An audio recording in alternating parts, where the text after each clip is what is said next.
by saying a curious thing about the ontological problem is its simplicity. It can be put in 3 Anglo-Saxon monosyllables. What is there? It can be answered, moreover, in a word, everything. And everyone will accept this answer as true. I'll try to argue that that was a false answer to this question. Those of you who know my work on grounding will know that I also take Quine's on what there is as a point of departure. So it's often said that philosophy is a series of footnotes to Plato. I guess my work has turned out to be a series of footnotes to the first paragraph of Quine's on what there is. Okay, so that's what we're going to talk about today. I'm now into section 1, where I'm going to talk about Quine's square and Plato's beard. So there's in Quine's work, there's a kind of claimed fourfold equivalence between being a value of a variable, being the kind of thing quantifiers can range over, being nameable, being the kind of thing that can be referred to, being the argument of a predicate, being the kind of thing that can enter into relations, and being among what there is, existing. And you can see that this is a very motivated claim of fourfold equivalence by thinking about things from the perspective of classical model theoretic semantics. So in model theoretic semantics, we posit a domain of entities, and naming, quantification, and the interpretation that gives the arguments for predicates all draw upon one and the same domain. So the domain is some collection of entities. Our quantifiers, the variables, they range over the domain. Names take their values, their semantic values, off of the domain. And predicate interpretations assign sequences of domain members to predicates. So the domain, this collection of entities, is the common source for reference, quantification, and what I'll call argumentation, this prospect of being the argument of a predicate. And of course, we all learn to think of the domain as what exists, and we all learn to pronounce the backwards E as what there is or what exists. So there's sort of deep, it's not an accident, there's a deep motivation for thinking that there's a fourfold equivalence to be found here. However, as we all know, we soon encounter difficulties. So Plato's beard. Many of us will want to affirm claims of non-existence, such as Pegasus does not exist. If you feel differently about Pegasus, feel free to substitute. There's a footnote on your handout with some potential substitutions. Okay, so it seems here that we are referring, Pegasus does not exist, we're referring to what doesn't exist. But of course, if we think that there's an equivalence between what we can refer to and what does exist, we've got a problem. In general, we seem to get problems with all of the connections into what exists. So we have the name Pegasus seems to be semantically meaningful. And I've got, I won't run through the formulations of the arguments that I've given on your handout, but on the bottom of page 1 on your handout, you'll see what I'm calling the reference problem, where I try to spell out how the reference existence connection gives us the Plato's beard problem, that by saying Pegasus does not exist, we're presupposing the existence of Pegasus for that name to be meaningful. We also get into issues of quantification, because it seems like from Pegasus does not exist, here's something that seems true. Something that is described in Greek mythology doesn't exist, namely Pegasus. And that seems to be quantifying over Pegasus. There's other ones we can get as well. This is, there's a footnote there. Something that Homer believed in doesn't exist. Homer believed in Pegasus. Something that you are now thinking of doesn't exist. These all seem true. There's other constructions where Pegasus can feature an existential generalization seems available. There's Pegasus is more famous than any real horse. So something is more famous than any real horse, or some horse is more famous than any real horse. These all seem existential generalization seems available, even though Pegasus seems not to exist. Moreover, Pegasus can clearly feature in the argument position of various predicates. These are the so-called intentional predicates. So I was imagining Edith Hamilton, the author of Greek mythology, a book that I loved as a child. Dean Smith, I remember this. A fellow Edith Hamilton fan in the crowd. So let's imagine that Edith Hamilton has decided that, oh, maybe some of these myths are based on reality. So she starts going out into the world and she's looking for Pegasus. So Edith seeks Pegasus. That seems like that can be true, even though there's no Pegasus to be the thing that Edith is seeking. So it seems like Edith seeks Pegasus, Edith seeks something, Edith seeks something that doesn't exist. Those are all fun. So Pegasus gets a lot of action. Pegasus gets in as a name. Pegasus gets in as a quantifiable, something we quantify over. Pegasus gets in as an argument of a lot of predicates. It seems like the connection to what exists is broken at every spoke. These problems suggest, I'm not going to walk through the way I tried to spell out the arguments, but maybe I take it, you get the gist of the problem. These problems suggest that the opportunities for reference, quantification, and argumentation, this being an argument of a predicate, all extend together beyond what exists. Indeed, it seems like we just directly endorse claims such as Pegasus does not exist. Sorry, I kind of botched 14 and 15 slightly. Something that is described in Greek mythology does not exist, namely Pegasus. Edith seeks something that does not exist, namely Pegasus. Those all just seem smooth entries into the language that we would unreflectingly endorse were we not scared by Quine square. So there's Pegasus and Plato's beard and a quote from Quine. Next on your handout, gaze upon them, and we move on. Note that the problem is not arising merely for possibilia like Pegasus, it's also arising for purely past entities like Plato and his beard.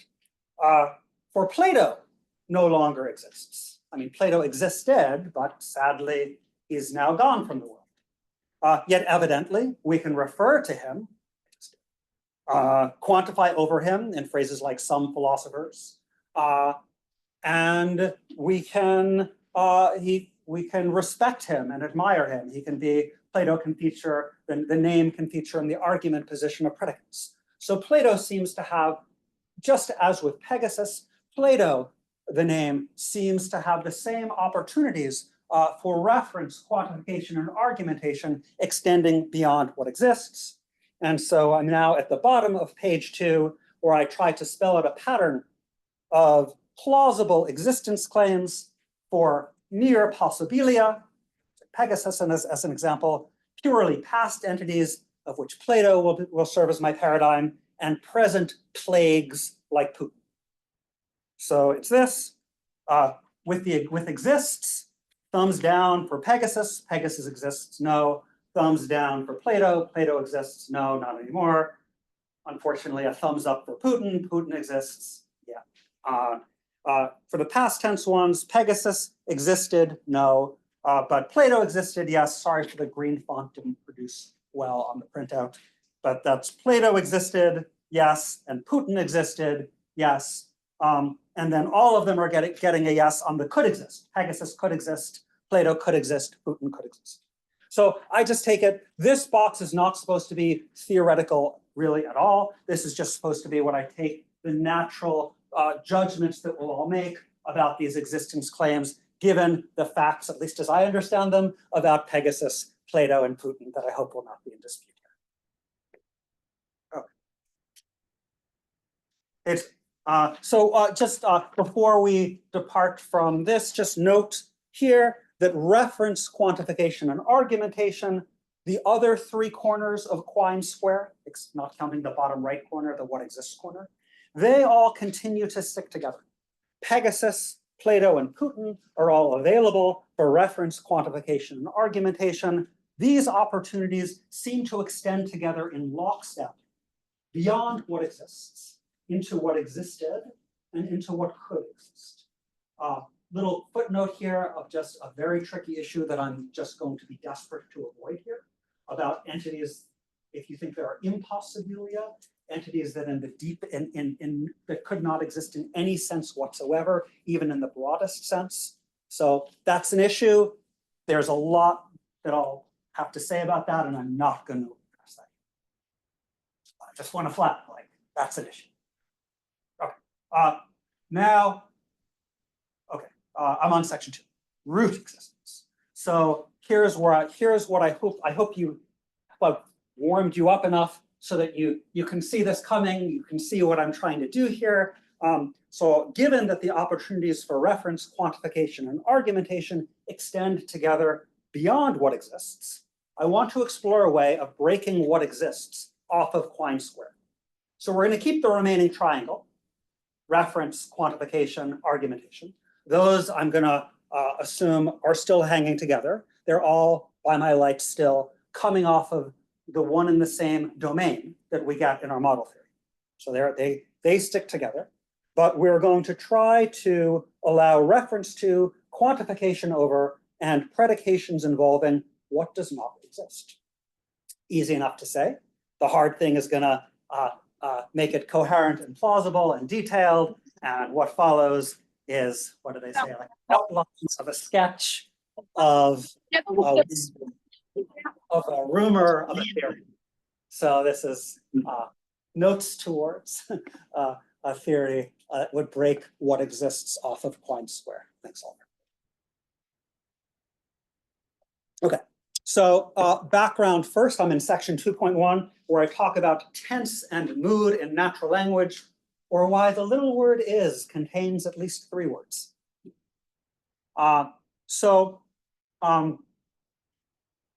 There's a pretty standard view now coming out of syntax and semantics that what we used to think of as just a single word, a verb, actually, at least in English, is a synthetic blend of a root verb, I'll explain these as we go, and inflections for things like tense, aspect, and mood. I'm not going to talk about aspect, I'm just here concerned with tense and mood.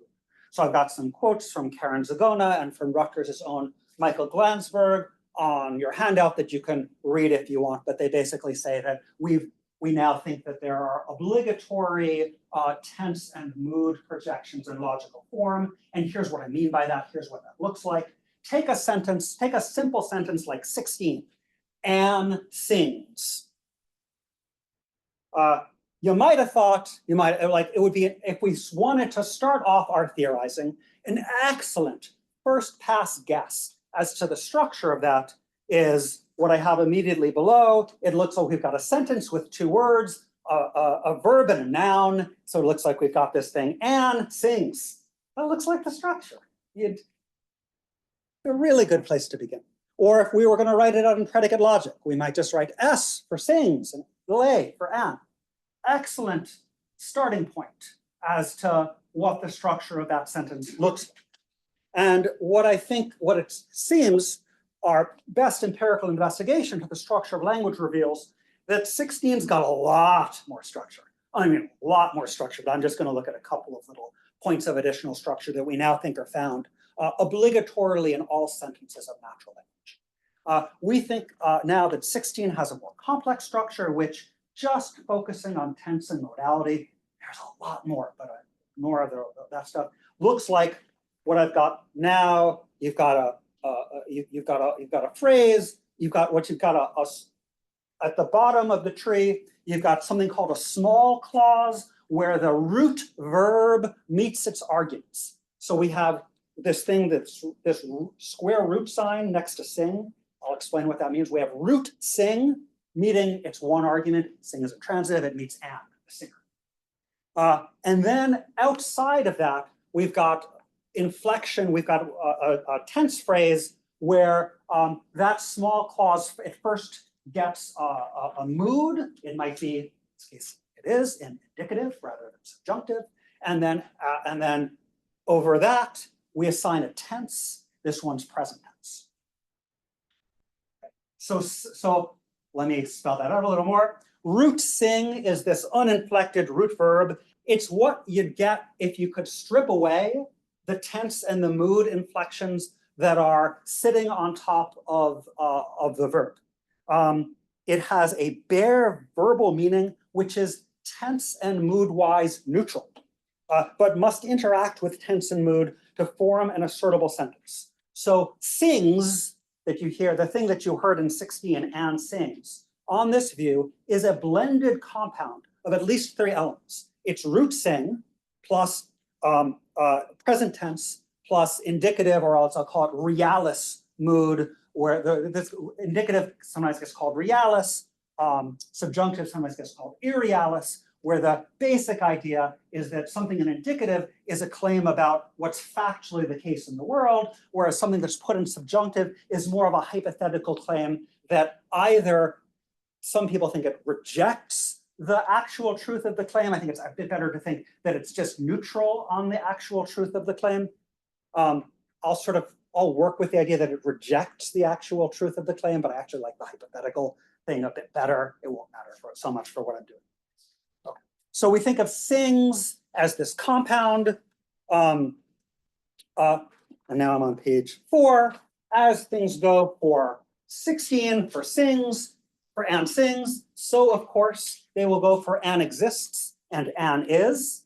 These are not so simple as noun meets verb, and meets exists, and meets is. Rather, exists and is are also these synthetic blends of a root verb, exist, root exist, or root be for is, plus in both cases, again, present and indicative. So the idea here is that what looked like such a small, simple word is, turns out to be the very confusing way that English tells us to pronounce the compound of root be plus present tense plus indicative.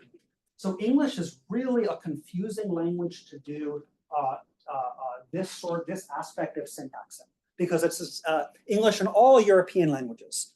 Quine spoke about 7 or 8 languages. They were all European languages. Wikipedia research revealed this. So other languages, for instance, Vietnamese, are what are called analytic languages. So they actually separate, they have just separate participles for tense and for mood. So if analytic philosophy had been written in an analytic language, things might have gone differently for Plato's Beard. That's what I'll be saying. Okay, so you see the complex structure that I'm suggesting was there.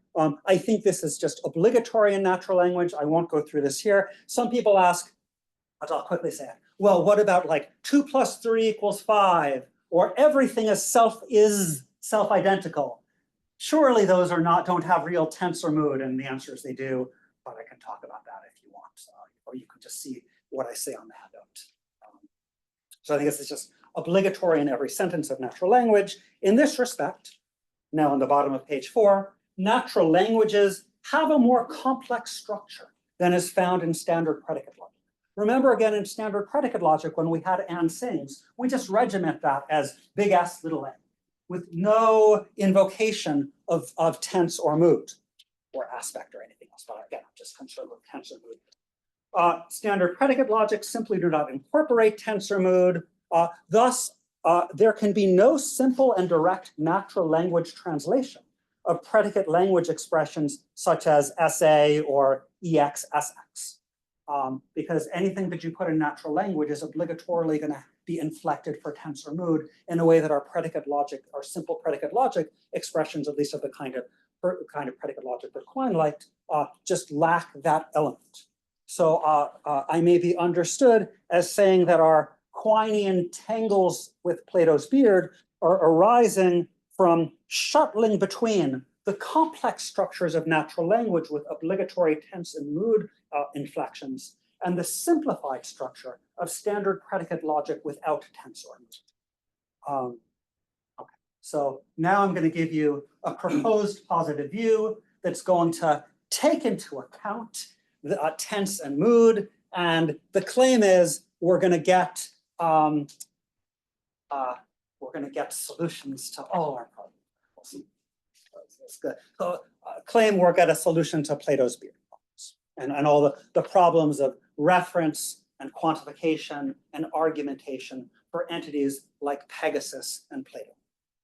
Okay. So there's sort of two main elements to the solution that I'll propose, or at least to the outline of a sketch of a caricature of a rumor, of a whisper of a solution that I'll put out here today. The first element is the domain and what predicates look like. So the domain is going to look really Lewisy, or really Williamson-ish as well.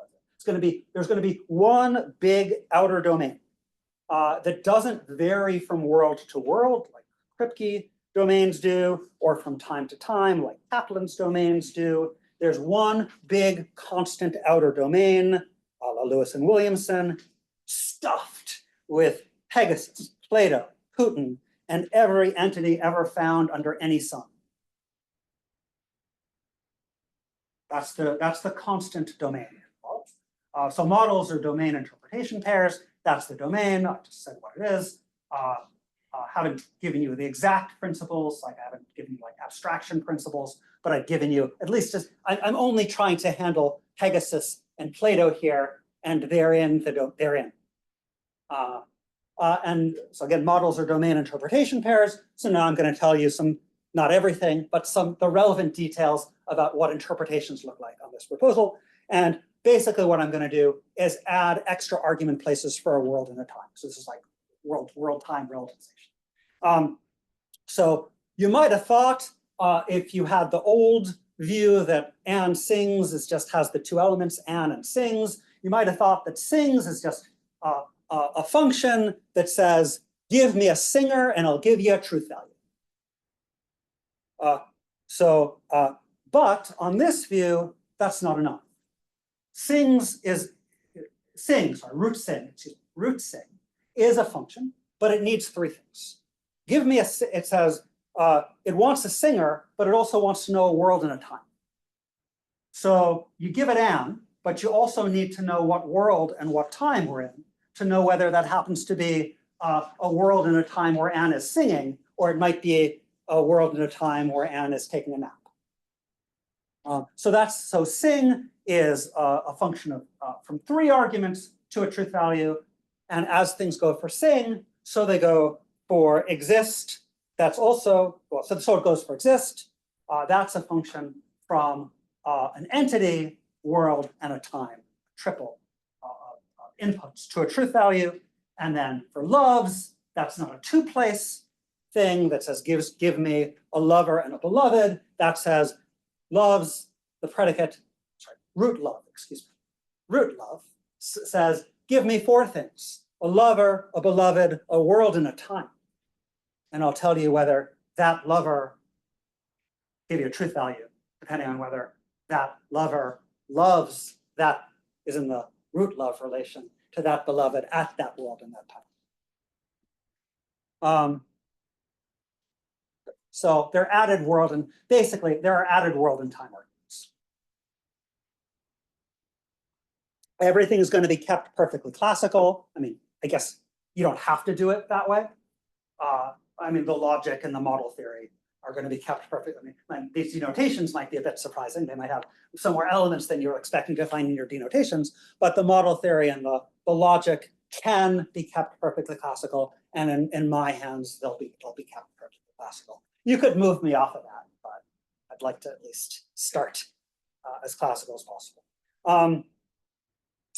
And oh yeah, this is last comment here, and this is intended to speak a little bit to the worries about impossibilia that are limited. I don't really know what to say about, which is that this big outer domain is intended to include anything one can imagine. So it's at least as big as what's imaginatively possible. And I think that maybe covers anything available for reference. So if you can imagine it, it's imaginatively possible, so it could in that sense exist. And so it's in the domain, and so I can give an account of how a name for it gets a semantic value. Okay. Second element, I'm on 2.2 now, explicit semantics.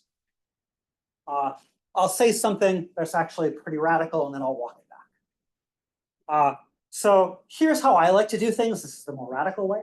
So following Barbara Partee on treating tenses as referential, and work by Matthew Stone extending Partee's treatment of tense to modality, I treat both tense and modality as introducing referring proforms for time and world into the object language. So you might be accustomed to thinking that the object language doesn't explicitly talk about worlds, and using a kind of intentional logic in which worlds are kind of imposed by the theorist from the outside. Explicit semantics has worlds on the inside. Propositions talk about times and worlds. And here's the simplest version of this, just to see. These things need to be a little more nuanced in a fuller development, but I'm just trying to show you how you can get the Plato and the Pegasus and the Putin things to come out well. So this will do. We take the present, that refers to the speech time, the time of the context. Past refers to a time earlier in the temporal order than the time of the context. There have to be some contextually induced restrictions on that for plausibility, but they won't matter. Realis refers to the world of the context, and irrealis, this is where I'm assuming this exclusion rather than the hypothetical understanding of irrealis, refers to a world that's not the world of the context. So the idea now, okay, so I'm on page 6. Here now we're gonna compute truth values. Or sorry, not yet. Sorry, we have to do a little more. But I just want to show you what we're gonna compute interpret. We're gonna compute denotations. So Anne sings is going to mean relative to a given. I just care about the context here. Anne sings relative to a given context says that Anne stands in root sing to the world of the context and the time of the context, because that's a present indicator. Anne exists, exactly the same pattern, says that Anne stands in the root exist relation to the world of the context and the time of the context. Anne existed, just like you might have thought, says that Anne stands in the root exist relation to the world of the context and to a time prior to the time of the context. And Anne could exist, this is the present subjunctive, says Anne stands in the root exist relation to a world distinct from the world of the context, but the time of the context. And could have existed, the past subjunctive, says that Anne stands in root exist to a world distinct from the world of the context and a time earlier than it. Okay. So it's kind of radical to think that it's not radical at all, but actually now kind of orthodox to think that times are explicit in the semantics. This is kind of a Stonecker style eternalist view. It is more radical to think that worlds have the same status within the semantics as times, even though everyone thinks there's a profound analogy between worlds and times. This is sometimes called a necessitarian view as a kind of modal complement to eternalism. So this is an eternalist necessitarian view of denotations. That's kind of radical, but you don't need, I'm just exhibiting a way to do it. I could have done this with, if you want to work with more classical world and time neutral propositions, if you think there's philosophical reason to have those, okay, here's what you do. You just lambda bind the world and the time arguments in my denotations. So you now get being a world time pair such that Anne stands in the root sing to that world time pair. And that's a thing that you can hold up to various world time pairs in your index. And you can ask, oh, are you a world time pair such that Anne stands in the root sing relation to you? And you can march that around to different points in your different world time pairs in your index if you want to do it that way. So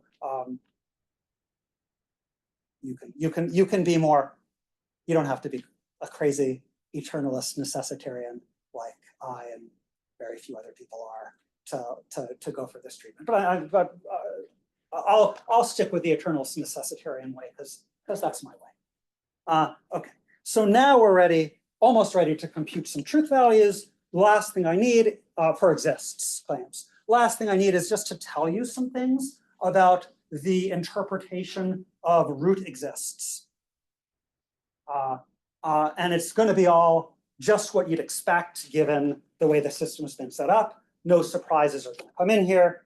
So root exists is going to be a set, plurality, doesn't matter, some collection of triples, individual world time triples. And you may ask, well, which individual world time triples are in the set? And the answer is going to be, it's the ones you'd expect. So like Putin, actuality, 2024, that triple? Yeah, unfortunately, that's in the set. Putin, actuality, 2023, that's in 2. Putin will also be in, imagine a world where Putin's a prisoner at 2024. Then Putin, that world, 2024 is in. What about Plato, actuality, 2024? That's out, right? You see that because Plato's not around. Actually, 2024, Plato, actuality, 400 BC. Wikipedia tells me that was probably a good choice of times to find Plato about in the actual world. So let's say that that's in the triple existence. That we might even have a world where Plato has survived till 2024. So at that world, like where Plato, the super long-lived Plato world, Plato, super long-lived Plato world, 2024, that's in. Pegasus, not in the, Pegasus actuality 2024 is out. Pegasus actuality, well, anytime whatsoever, including all the earlier times, that's not in the set either. But Pegasus, go to a world consistent with Greek mythology at 1000 BC. Now I'm just guessing. Wikipedia did not give me good values here. So let's say Pegasus, the world of Greek mythology, 1000 BC, that's in. And we can also imagine a long-lived Pegasus world where Pegasus sticks around to 2024, and the triple Pegasus, comma, long-lived Pegasus world, comma, 2024 is in. I hope there were no surprises when I told you what, given the setup, is in the set existence, and that is the rest of what you need to calculate the truth values. And what you'll get if you plug and chug is exactly the chart that I gave at the end of section 1. I think this system reproduces the judgments that we made that seemed so hard to vindicate. Or at least I think this shows how possible, I'm highlights empirically plausible, semantics for natural language can coherently deliver the above pattern of existence judgments. Perhaps this semantics cannot be empirically sustained, perhaps there are other problems, but I claim Plato's beard is not among them. So Quine square reformulated. What I've done cunningly in the light green ink that you can't read is to replace what exists with what root exists. So that's the square that I'm upholding. And I'm claiming that by blurring out tense and mood and shuttling back and forth between natural language and predicate logic, Quine blurred the difference between exists and root exist. And once we see the difference, we'll be in position to solve this problem. The end of section 2, I go back through the reference problem, the quantification problem, and the argumentation problem as I formulated them, and I pick out which premise I'm rejecting. But since I didn't walk you through the premises, I won't do that. But I hope you can see how the basic idea is this system allows reference to quantification over and predication concerning entities that exist, but also entities that exist head, they're in the big domain too, and also even entities that could exist. They're all in the big domain. So I'll end with some comparisons. And for purposes of time, I'll skip over the comparison with free logic, where people like Lambert, Sainsbury go in for a view of free logic, on which you can have names that don't have reference. I'll skip over the comparison with kind of the historical Meinongian view, on which we have what exists, what subsists, and what has being. And I'll just focus on the comparison with Wyman, Lewis, and Williamson. This is Quine Lewis that we're doing here. Okay. So Quine's fictional Wyman, Lewis, and Williamson all preserve the Quinean square. and posit a big outer domain, just like I'm recommending. So they wind up swallowing the conclusion that Pegasus exists and also that Plato exists, thereby meriting what Lewis called the incredulous stare. And there, next to this lovely picture of David Lewis, is the passage when he talks about the incredulous stare.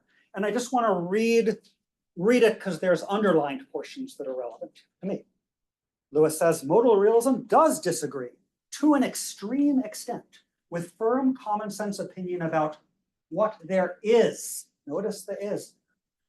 When modal realism tells you, as it does, that there are, notice again, present indicative, uncountable infinities of donkeys and protons and puddles and stars, and of planets very like Earth, and of cities very like Melbourne, and of people very like yourself. Small wonder if you are reluctant to believe it. So I agree with Lewis that the domain is stocked with entities from all times and worlds, including Pegasus, Plato, and uncountable infinities of donkeys and flying pigs. Reference, quantification, and argumentation all demand it. But I deny the Quinean conclusion, the one that merited the incredulous stare, that flying pigs exist, because that's present indicative. All that follows on my semantics is that flying pigs could exist. And isn't that just the right thing to say about flying pigs? Thank you.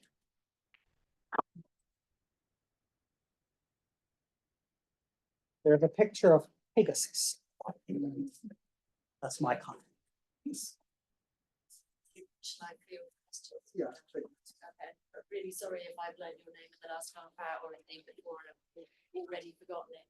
Yes, sorry.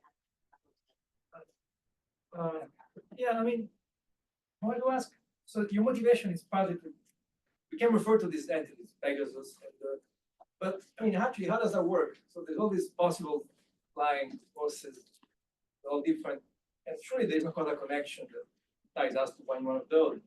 No causal. Yeah, there's a causal connection, and even our description that we have is very vague and doesn't pick out one among all these flying horses. So how could we possibly be talking about one of them in particular?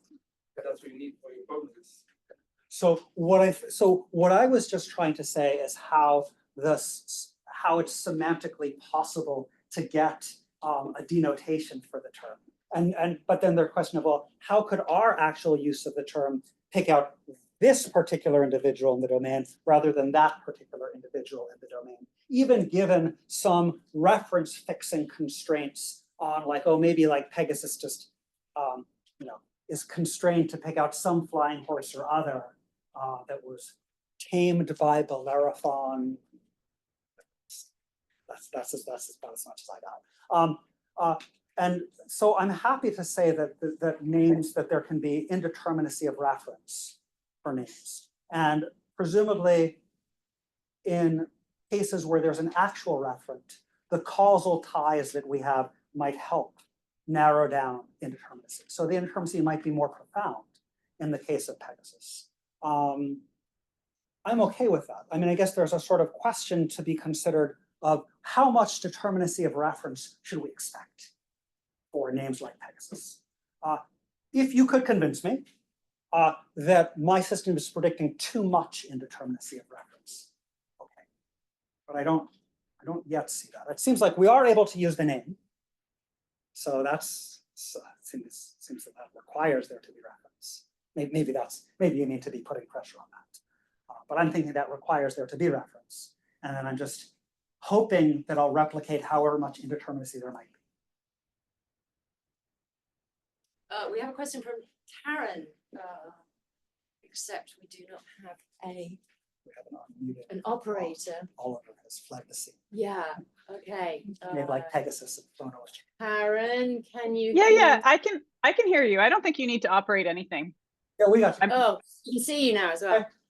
Yeah, no, I just had stuff off, so then you didn't all look at me just like scratching my face or whatever while Jonathan was talking.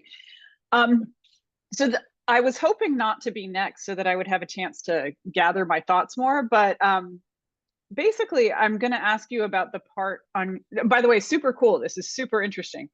I I was going to ask you about the part on your handout on page 4 where you're like, people always ask me about tenseless and moodless truths.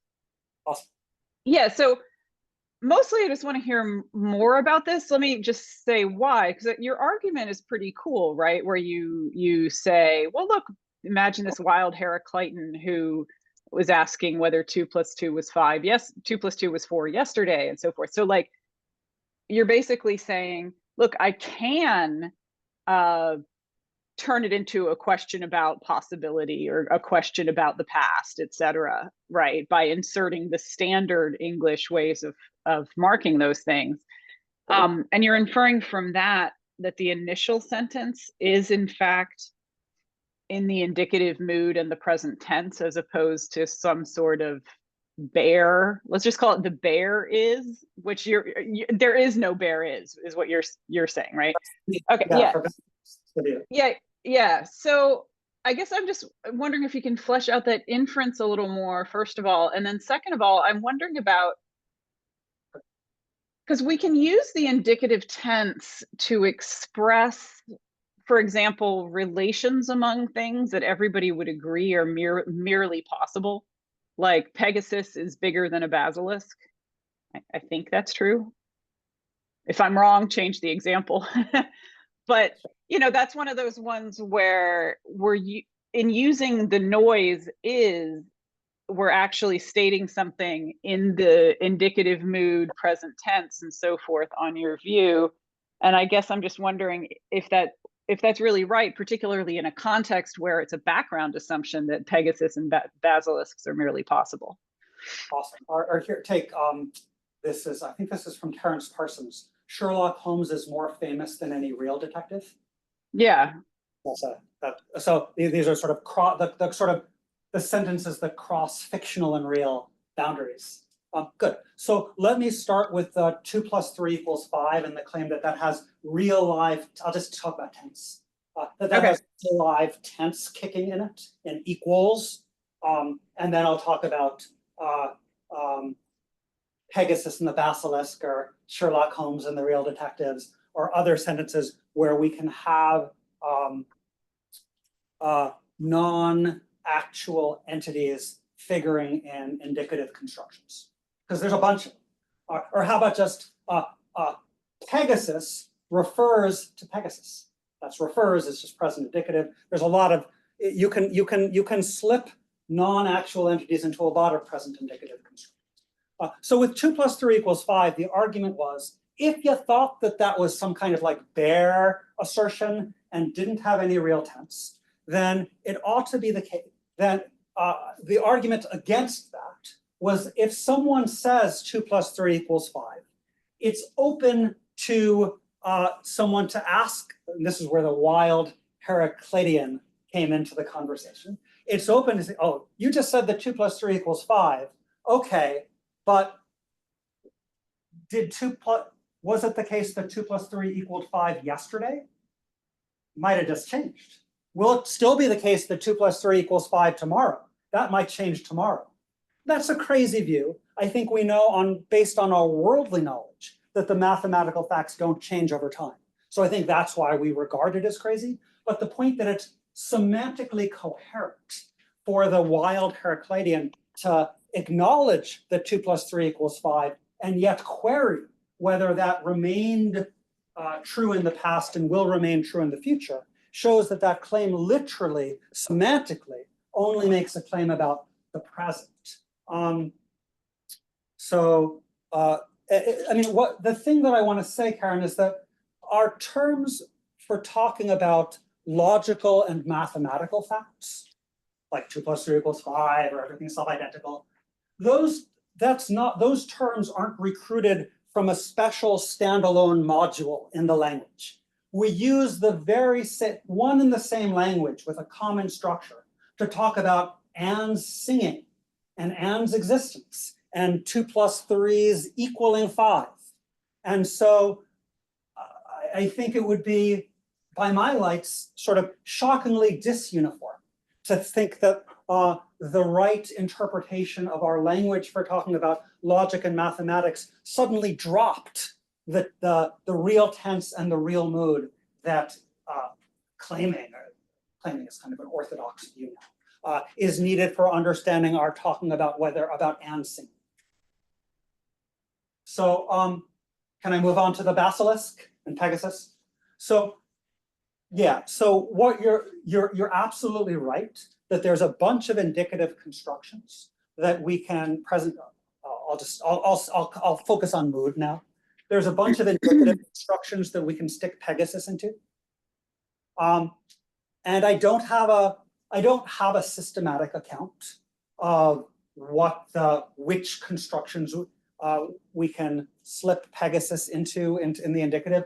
I'm not sure there ought to be. I think it's just a matter of what the right interpretations of various verbs are. So I just think it's just a matter of the right interpretation of refers, that you can stick Pegasus, that the pair, the quadruple Pegasus, word Pegasus, actuality 2024 is just in the set that the best interpretation assigns to root refer. That's just a fact about root refer. I don't think it ought to be more general than that. So I'm just claiming that it's a fact about exists, that it has the semantics that it has.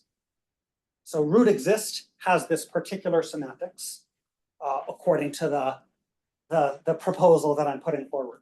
And that allows me to replicate the judgments that I think we make about Pegasus, Plato, and Putin. But if we make a judgment about the bigger than relation or the refers relation that allows Pegasus to get in there, then that's going to just be what I think that's just going to govern what I think the interpretation of bigger than or refers should be.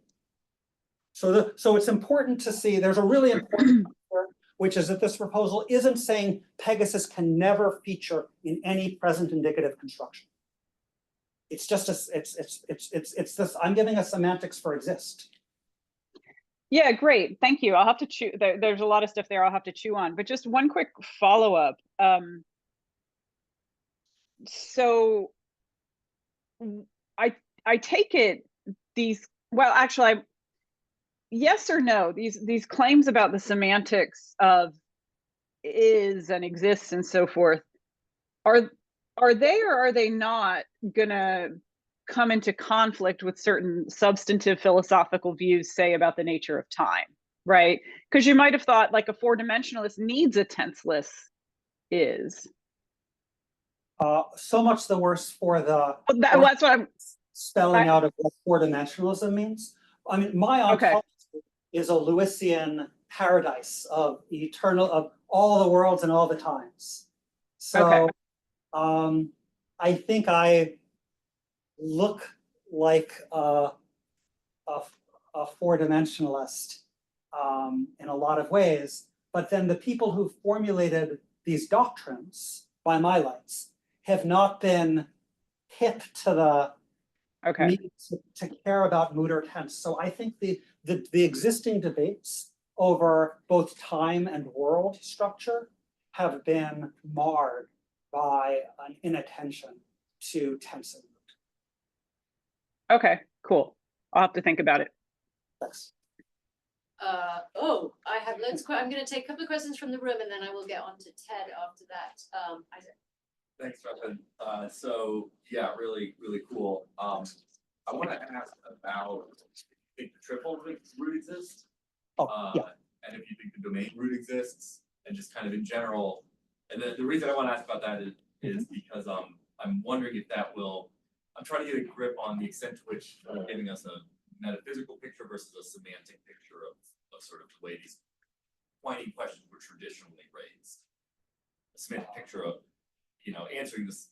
I think I'm giving both in a way, but yeah, go ahead. so the domain is probably, if it were a set, can't be because sets then be a set of all sets. If it were a set, like paradoxes aside, then I'd be happy to yeah, then there's paradoxes, there's like like jumping out quickly. But then I'd be happy enough to say it exists. All this, I'm happy for any set to say that sets, I want to put all the sets at all the world time points. The domain's probably better construed as a plurality, so it's not an individual.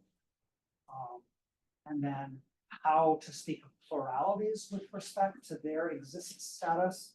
I guess I just haven't said there'll have to be some principle, like maybe for a plurality to its, and the natural one, I guess, would be that for a plurality to exist, everything that's among that's all the members of the plurality have to exist at the world time.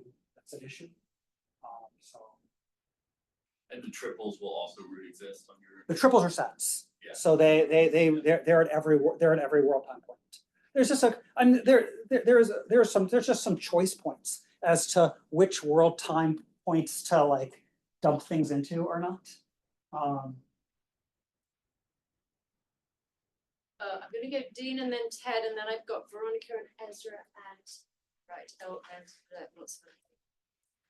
I wonder how this view responds to the Quinian move on what there is. It just says, okay, you're going to wreck this good old word exists, but you still say, you know, some horse-like creatures have wings, and isn't that bad enough? And I wonder if you make a distinction between some horse-like creatures naturally have wings, and there are horse-like creatures that naturally have wings.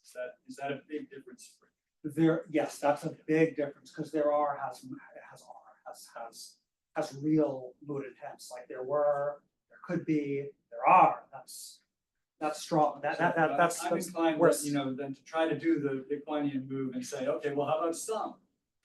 You're going to wreck exists and you're going to wreck there are. So I'll say, but isn't it weird to say that some horse-like creatures naturally have wings? You said there was a have there. Yeah. So I know some horse-like creatures could have. So there, you can't get out of. You're always. It's a natural. You're going to give me a natural language sentence. There's always going to be some mood intents coming in somewhere. I just want to. I get the game that we're playing. I just want to contest that I'm wrecking anything. I think they were wrecked. Yeah. That's the problem. And It's not just his rhetoric. Yeah, no, I know. But I want to like take the moment to be a little rhetorical in return, which is to the extent that this semantics is matching our intuitive judgments, and maybe there'll be cases where it falls apart. But that looks like fixing rather than reckoning. So some and there are real. So I like pronouncing backward Z as some. I do not like pronouncing backward Z as there are. The most that I'll consent to for backward Z is there is, was, or could be, because that's where I'm disjoining all the opportunities for something to get into the domain. That's actually what the title of the talk is, what there is, was, or could be. Ted. Yeah, that was terrific. Thank you. I was wondering a bit about how to think about classifying people like Lewis and Quine, et cetera. Given your setup, what's this? Because they disagree. Well, I don't know if they disagree, but they were so mistaken from your point of view about how the words that they were using to express their positions work. So, I mean, on your view, I guess the evidence for saying that Pegasus isn't around now is something like, I don't know, Pegasus does not exist, present tense, is stuff like, well, we don't see Pegasus, we don't have any causal case for Pegasus being around, and there's no particular other reason to think that he exists. And Lewis knows all that.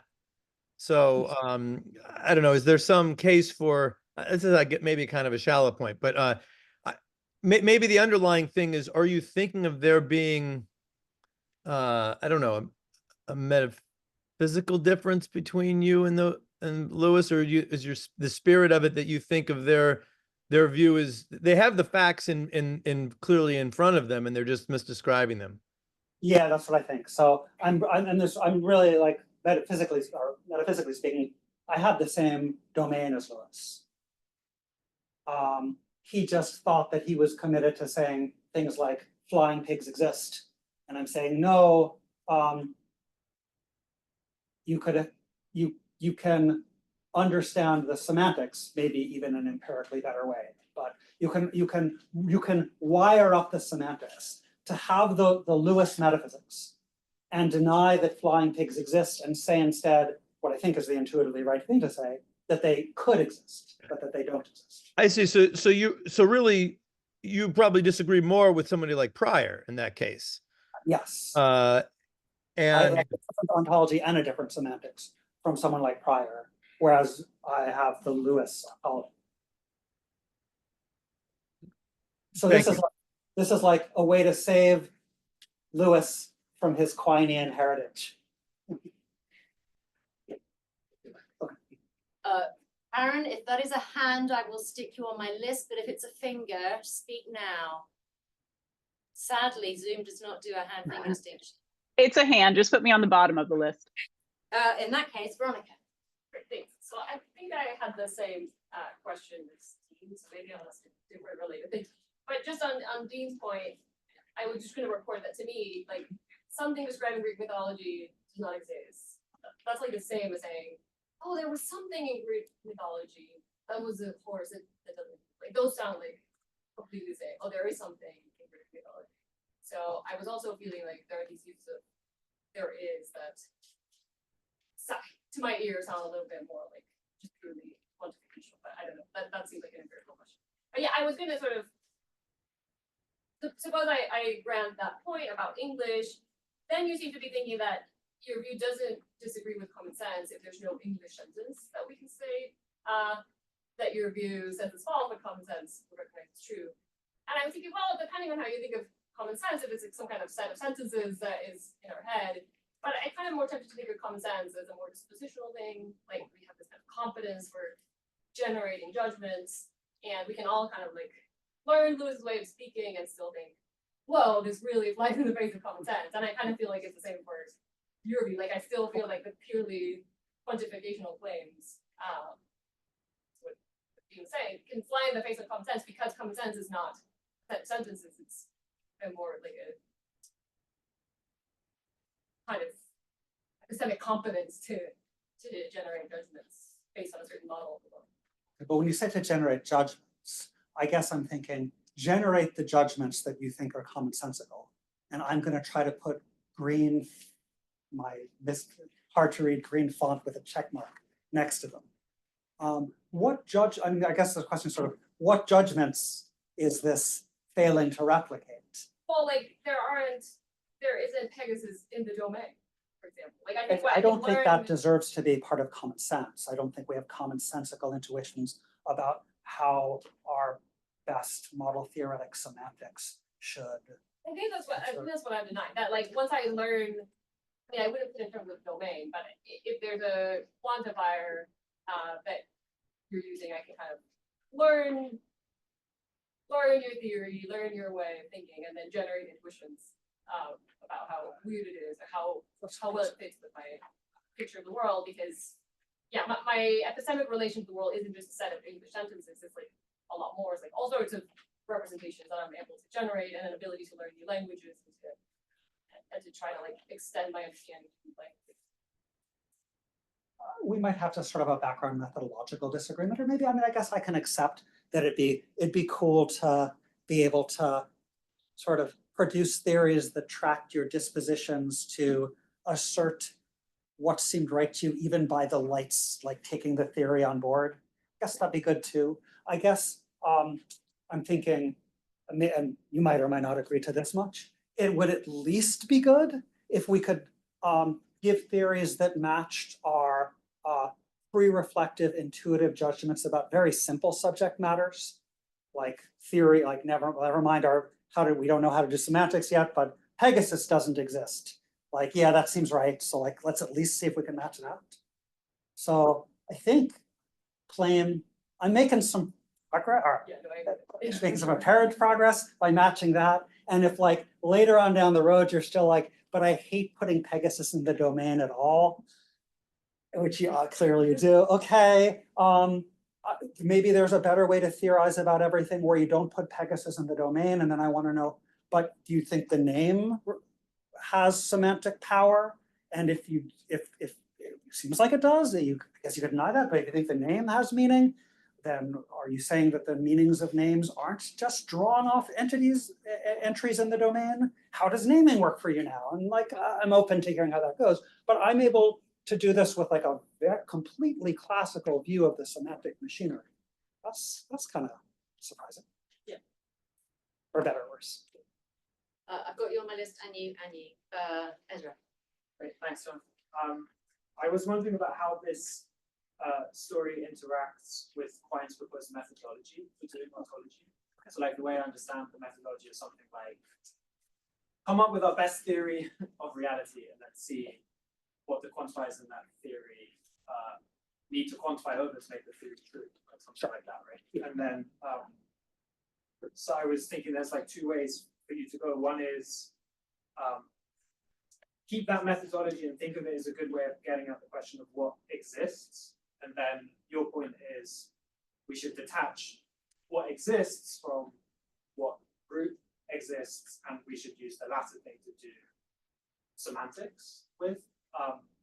Or second way for you to go, think, no, the methodology was the right methodology for what group exists, and Quine was making the mistake of using this methodology to tell us about what exists. And if it's the second way, then I was thinking,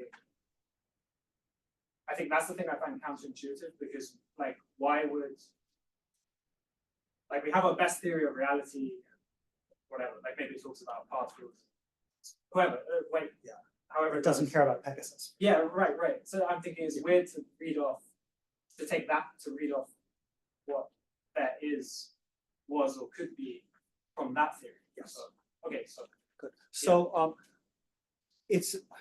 So it's more like the first one, but it's a little bit different from either of them. So what Quine wants us to do is to start with our best theories, then regiment them into first order first predicate logic, and then read off what has to be in the domain for the sentences of the regimented theory to turn out true. But when Quine regiments, he's taking theories that are maybe in natural language or in some mix of like natural language and mathematics, and he's regimenting them into a language that has no tensor moot. So I think he's losing information in his translations. So I think the appropriate regimentation of the theory has to be into a more complicated system, a more complicated logical system that, such as explicit semantics would be fine, or whatever, that is tracking the world, the tense and the mood in any natural language claims in the theory. So the theory might say some things about some particles now, and that should go into what we should think about what exists now. But the theory might say some things about what existed back at the Big Bang or other points in history, and that should inform us about what existed then. So we have to read the theories as they're written and not translate them in a way that's dropping information. The theories might also, and I think all of our good scientific theories do have modal elements, not necessarily about going out to Pegasus worlds, but at least going out, you know, they're giving us like state spaces and trajectories through state space where you take like an arbitrary point in the state space that our world might not occupy, but it's still telling you what trajectories you'll get through that point. And so there's some maybe nomological modality in our theories, and that's got to get read as having the right modal commitments. So I think of this as a way of taking our best scientific theories, reading them in a more nuanced way, and getting some of our commitments with respect to our world and some of the surrounding worlds, and not saying anything about the Pegasus worlds. But if you go to the Pegasus worlds and you take the best theory at those worlds, that might tell you what you ought to believe in you find yourself in a world like that. So I'm happy to like export the methodology about, I guess. I haven't thought that part through. That might get, there are probably some scary situations where that methodology will lead you astray that I need to think about. But that's kind of how, that's the gist of how I'm thinking about it.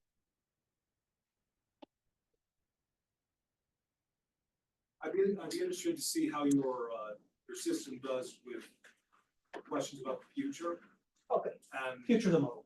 And so one advantage of having tenseless propositions having to do with the future is then it's at least argued that you don't have tense truth value, a third truth value or a truth value gap. You just say, it is true that tomorrow there's a sea battle or something like that. So what does your theory do with that, with future contingents? So so I don't think English has future tense. I think English forms future through the modal will, which in present indicative we pronounce will. So like Schaffer will sit has no mood or tense. What we think of as future tense is really a modality. That's just that's sort of a shallow claim about the English language. The ontology is eternalist, so there are fixed facts about the future, for better or worse. So if there's going to be, so the CBAT, so on this view looks like Lewis on the metaphysical side. So the sea battle tomorrow or the election on Tuesday, there's a way that it's going to turn out. It's not open, except there's ways of recovering that way of speaking, But. Okay, but I wasn't clear. In the meantime, so you're saying there is a truth value for what we would call future contingent. So Harris will win the election. Pick that one. Yeah, on this view, there is a truth value. And I'm happy to, I mean like a classical bivalent. Right. Yeah, maybe that's the wrong way to think about the future. I'm open to hearing that. I'm trying to keep this system as classical as possible. And then if we need to depart from that, teach me about that. I'm not an open future fan, but you can probably build that into the system if you want. Offhand to try to walk through that. Jonathan, when you view have any consequences for how the argument, modal Lewis, like Lewis, and the modal opposition to Lewis is going to get argued or formulated? I mean, it just This is Lewis without the incredulous. But Lewis is going to say some other possible worlds really exist, and his opponent is going to say that they don't really exist, but they could exist. Yeah, and I say that too. Does he really want to say they could exist? I mean, in some senses of could. The sense of could that's at issue here is just it's imaginatively possible. You can imagine. So you can imagine that that things are like this. I mean, there's of course there's some senses of could in which like the Pegasus world couldn't exist. I'm trying to have the most unrestricted sense of could that you can muster, and I'm thinking that that's really unrestricted. But that's there's worries about that. But he's just going to deny that they do exist. So that's the difference between. Yeah, so like the way I see the debate as having derailed in the following way. So this is kind of getting back to the exchange between Ted and I, where like I think Lewis was right about the ontology, but it looked really bad because then he wound up thinking that he was committed to saying that these other possible worlds and the flying pigs in them really exist. And I'm thinking, if you understand the semantics for exist, you'll see that and the way that tense and mood, especially mood here, are built in. You'll see that Lewis didn't have to say that and could, and indeed I think should have said that the flying pigs could exist, but they don't exist. So people who like many worlds quantum mechanics, they think that, how would they express it? They would say these other things exist, and these other worlds.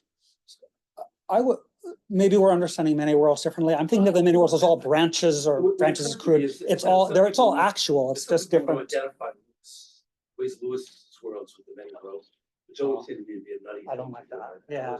Can I just say that that's not the way I think we should read the many worlds? I don't think that way either. Ned's going to tell us why we're all confused about this. No, but just on the many worlds, just seeing how tense helps, because like, you know, it's not like there might not be any fact of the matter about You might have incommensurable branches. Yeah. So how do we understand this there? Yeah.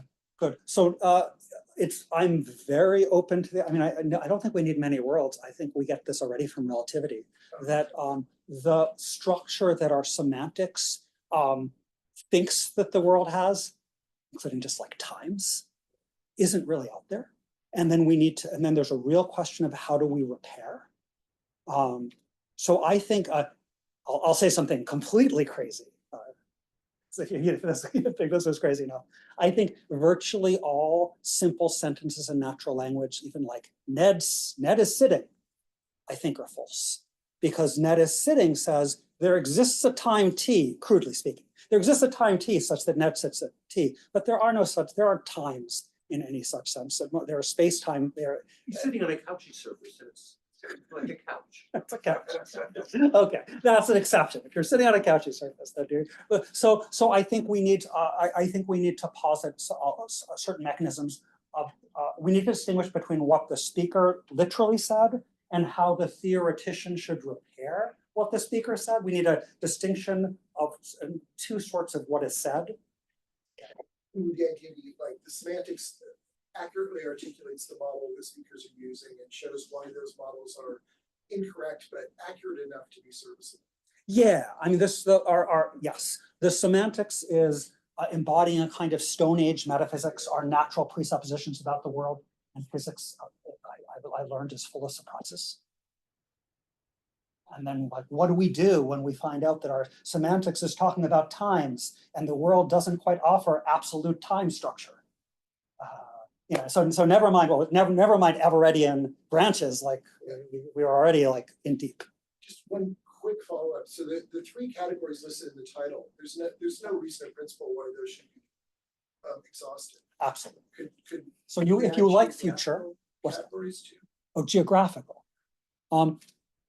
So you're absolutely. It's not exclusive. You could add other categories. I was thinking like someone might want to add future. I was thinking. So yeah, you could add. You could add locations in space-time. That's actually there's an implementation of this that isn't so focused on world time pairs. It's actually a kind of one that I prefer, but it's sort of too far afield. That comes out of Angelica Kratzer's work on semantics, where we think of situations as what the semantics is really about, and then world, time information is just ways of locating our situations. But if we have to locate our situations in more complex ways, then we're just dealing with situations. And yeah, like add location, like on what, like lives in the almanac and whatever, however you want to think about the locations and the more complex there. Yeah. Cool. I'm gonna go back to Karen.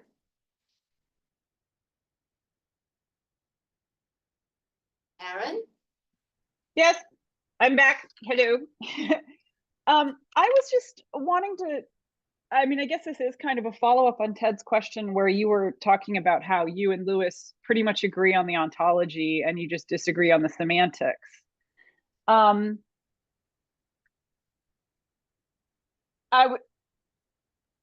guess I have two questions about that because I was sort of surprised. One question is, well, I'm sorry, I have a question and a comment. The question is, if what you're doing is accepting Lewis's ontology, what's in the domain of the quantifiers, and you're just disagreeing about how to use the word exists, or how the word exists, in fact, functions in English. Well, the metaphysician in me wants to know what's in the domain. Like, what is that stuff? You know, like what's in there, man? Everything you can imagine. I know, but they're not things and they're not words. Like, I don't, what's in there? And to note that you're severing existence from ontology. If you're saying you share Lewis's ontology, but you just don't think you have to say they all exist. So that means that yeah. The other thing that was more of a comment than a question was just a data point, because you were like, I'm thinking, I at least, meaning you, sorry, that's I, Jonathan Schaffer, was always okay with Lewis's ontology. I just thought he kind of jumped the shark when he said that we had to say that flying pigs exist and so forth. So just as a data point, I always, when thinking about Lewis versus Meinong, where they pretty much have the same ontology, right? It's just that Meinong says that the word exists attaches to the smaller category and subsists to the bigger one. Or I may not be quite getting actual historical Meinong right, but it's in that ballpark. But yes. And then Lewis has the word exists for the big category of everything in all the possible worlds, and uses actually exists for the smaller category. Right. So between Lewis and Meinong, I've always thought Lewis's was the far more sensible view. But you're more on the Meinong side. So I'm more on the Meinong side in the sense that I think exists. I think Pryor was right about what exists, just things in the actual present. Right, exactly. All right, so maybe not, again, maybe not Meinong proper, but using a different word for the big set and saying the small set is what actually exists or presently exists, or both actually and presently exists. So Lewis, Meinong, and I all have the big set and all have big sets and small sets. Yes. I mean, I guess Meinong, I think, also thinks that Pegasus exists, but that things like no, Pegasus subsists and the round square merely has being. That's how it goes. Yeah, that's right. That was the wrinkle I couldn't quite remember either. Yeah. For the small, so pretend that exists. Meinong's exists goes with Lewis's actually exists, which would go with my exists or existed. Yes. Or will exist. Sorry, that's in there too for actuality. And that Lewis's exists goes with Meinong's subsists goes with my root exist. Yes. I think that's the mapping. I think that's right. And this a question of I'm saying that so there's just a semantic dispute about how to describe these categories. And if you describe them wrong, you get incredulous stares. So if you say that the things in the big set all exist, then you wind up saying that flying pigs exist and people don't believe you. Right. No, I hear that. The upside of doing it other than Lewis and I guess Phil Bricker. Right. No, of course not. I don't believe it. But Sorry. oh yeah, and David Brelis. Yeah, the one advantage of doing it Lewis's way is that you have this very simple move, which is that you can take the creation of the smaller category to just be quantifier restriction. Right. And it's something more complicated has to be going on. Something more complicated is going on for you. That's what your talk was about, basically. But I think what I'm positing is actually natural language and replicates the judgment. And Lewis's quantifier domain restriction is found in natural language, but I don't think it works the way that Lewis would need it to work for these cases. And I don't think Lewis's system replicates our judgments with exists, which is why few of us are modal realists until we hear David's talk, and then we will see the truth. Cool. That was a very helpful exchange. I have a better grip now. Okay, we have 8 minutes and 3 questions. David. Thanks, Jonathan. So lots of questions, but I'll ask one. So I was wondering if certain development like come from Lewis also come from you, and so if not, why not? So you might think there could be flying pigs, just in case there's a world time pair that includes flying pigs. So that's what Lewis thought. Yep. And a problem for Lewis's view is that it seemed to imply that it seems like it should come out as true that there could be exactly 7 isolated universes. Oh, And okay, he seven wanted is to say about the there couldn't pluriverse. be, Oh, sorry. It's necessarily the case that there's exactly one universe. That couldn't be a plurality Yeah, good. of universe because there's no single world where there's a plurality of universes. Does your view have the same thing? So if I want to ask, could there be exactly 7 isolated universes? You say yes or no. Yeah, good. So let's see. The view as written does have that problem, but there's a patch. The view as written says I didn't write out the denotation for have and isolated universe, but that basically it's just going to say, does there exist a world distinct from our world that has 7 isolated universes inside it? And actually, sorry, I don't have. I'm fine with island universes. Maybe that's a separate thing, but there can't be. You can have many worlds inside one. So that the patch. What's needed for just completely independent reasons, actually it's already arising on the time side, is that the semantics shouldn't just look at points in time, but should look at spans of time. And likewise on the modal side, we can look at spans of worlds. And then you can get, there could be 7 by looking at 7 worlds. So, but that wasn't in here. So what's in here does have that.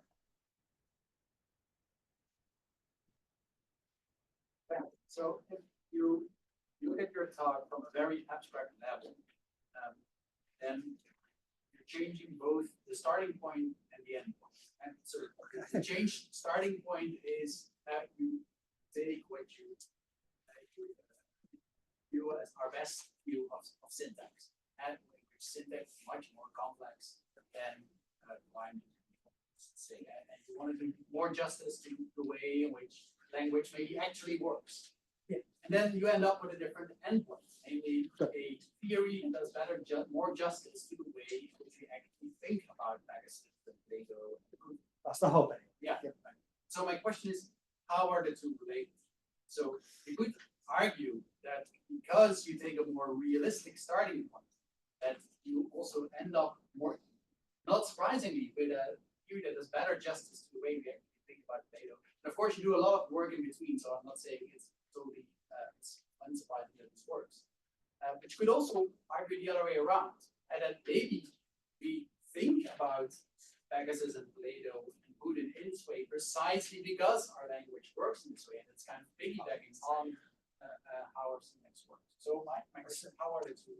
Good. So I was kind of a methodological view that I have that we shouldn't take philosophical conclusions to drive arguments about what the syntax of natural language is like. Syntax of natural language is a kind of just an empirical phenomenon, and check your philosophical preconceptions at the door. You just this kind of empirical question of how it works. So I wouldn't want to go backwards and start with, oh, we've got Plato's beard. How do we untangle Plato's beard? We revise syntax. That feels like not the way that we should be looking at syntax. But it seems, I don't know why I have this methodological view, but it seems like on the other hand, perfectly good to say like, oh, here's what our best empirical view of syntax and semantics is delivering. Here's a claim at least about what it's delivering, and that's independently plausible. And then, hey, we can use this new toy to try to make some progress on some old metaphysical questions. So the philosophy first direction seems terrible, and the linguistics first direction seems awesome. And I don't know why. And then, if you take that view, do you think so? How much wiggle room is there in between? So that if you take this view of language, how much space is there to also end up with different positions, or is it just a very tight regulation? Oh no, there's a lot of. I mean, I wrote out in the start of 2.3 on page 6 of your handout.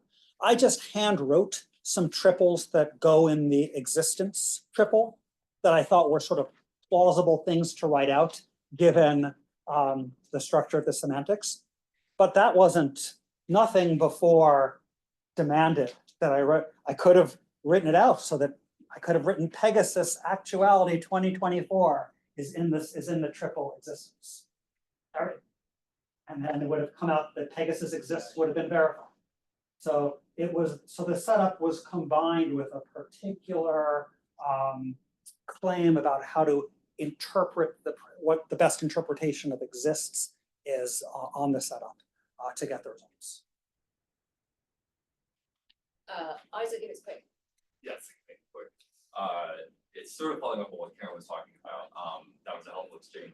I guess, as I understand these kinds of pictures that get put forward by like Meinong and Lewis, there's often a couple of quantifiers that they're putting up there, and they're saying, you know, one is the kind of something like tracking our natural language algorithms, and then one is kind of like the fundamental one, the one that really is the, you know, telling us what there is. And I was just wondering about your view is like I was wondering, because I just don't know enough about the Lewis. Is Lewis really making a claim about the semantics of an English word is?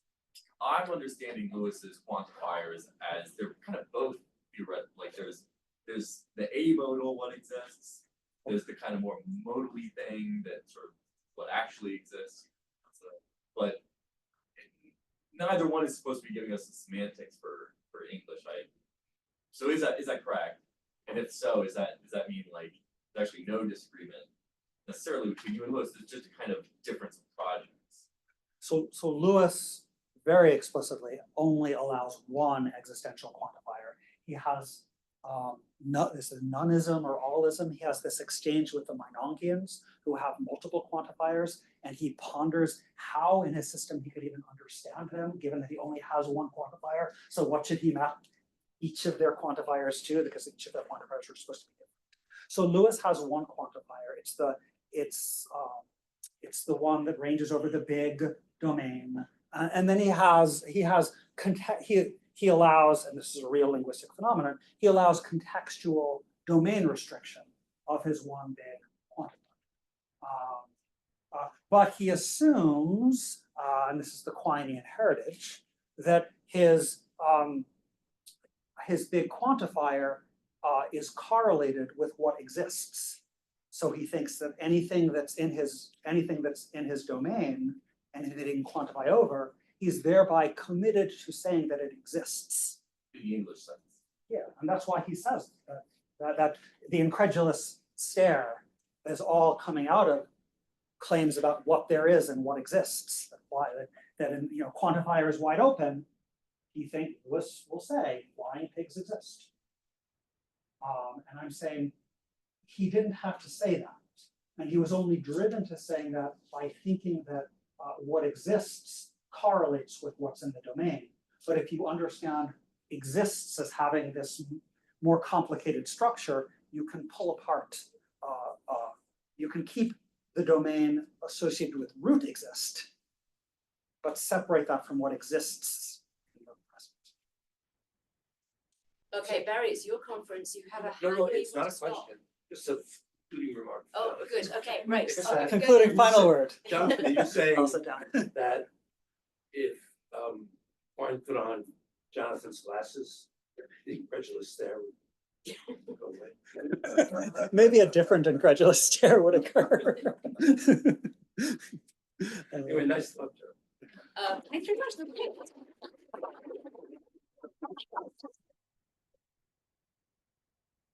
You have 15 minutes, right? Yeah, reconvene at 5:15. Aaron's recording you. What? We're going out. Yeah. You know, whatever. I'll live. It's just a cold. It's not COVID. Oh, good. Glad to. Yeah. Taking points that are logical.